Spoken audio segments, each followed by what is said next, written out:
ఒక 45 పెన్షన్లు ఒక్కొక్క ఇవ్వాలి. అంటే మీరు డ్యూటీస్ ఓన్లీ వెల్ఫేర్ అసిస్టెంట్స్ కాకుండా మిగిలిన స్టాఫ్ కూడా అలికేట్ చేసి 40 మంది కనీసం ఇవ్వడం ఒక రోజు ఇచ్చేయచ్చు. ఆ ఏర్పాటు ఏమన్నా తమరు చేస్తే బాగుంటుంది. సెల్ఫ్ అనుకుంటే డిఫరెంట్ టాస్క్. సెక్రటరీ ఎంప్లాయీస్ నిన్న ఆవిడ మాట్లాడారు, మెసేజ్ పెట్టే మాట్లాడాను. కొంచెం అలార్మింగ్ వెళ్ళింది సార్. 10 days అన్నారు.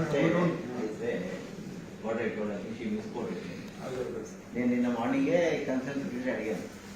అంటే ఇది ఏప్రిల్ కాదు కాబట్టి మార్చ్ 31st ఫైనాన్షియల్ ఇయర్ అవుతుంది కాబట్టి ఏప్రిల్ 1st ఇవ్వలేదు. లాస్ట్ టైం కూడా ఏప్రిల్ 3rd నుంచి ఇచ్చాము అని చెప్పారు అజయ్ గారు. నేను మార్నింగ్ అడుగుతుంటాను. అక్కడ నుంచి 5 to 7 days అవుతుందమ్మా అని చెప్పాను. So she was in some ఫ్లైట్లో ఉన్నది, పక్కన అనౌన్స్మెంట్ వస్తుంది, ఆమెకి ఏమని పడిందో నాకు తెలియదు. So she immediately said that చెప్పేసింది. ఇట్లా వచ్చి మాట్లాడితే క్లారిఫై చేస్తాను కదా, ఫోన్లో ఏం క్లారిఫై చేయడం. Morning I had a meeting. So now ఈరోజు లక్కీగా నేను I already schedule VC with collectors. So morning మా సెక్రటరీతో మాట్లాడితే ఒకసారి కలెక్టర్స్ ఫీడ్బ్యాక్ తీసుకున్నాం sir. By evening will be issuing a clarity.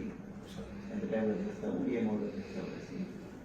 మా ఇంటెన్షన్ కూడా we don't want pensioners to suffer. So వాళ్ళకి ఏ ఇన్ఫర్మేషన్ చేయాలని ఆలోచిస్తాం.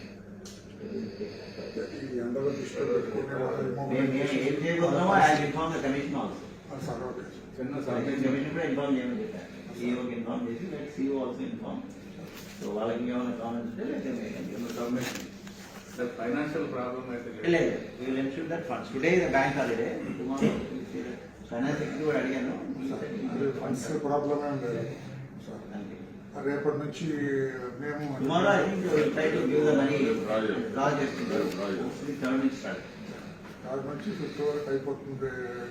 మామూలుగా 1.65 lakhs ఉన్నారు కాబట్టి 80 to 90% of persons first 2 days లో అయిపోతున్నారు. 10% వెళ్ళేది. ఇక్కడ ఇలాంటి విషయాల్లో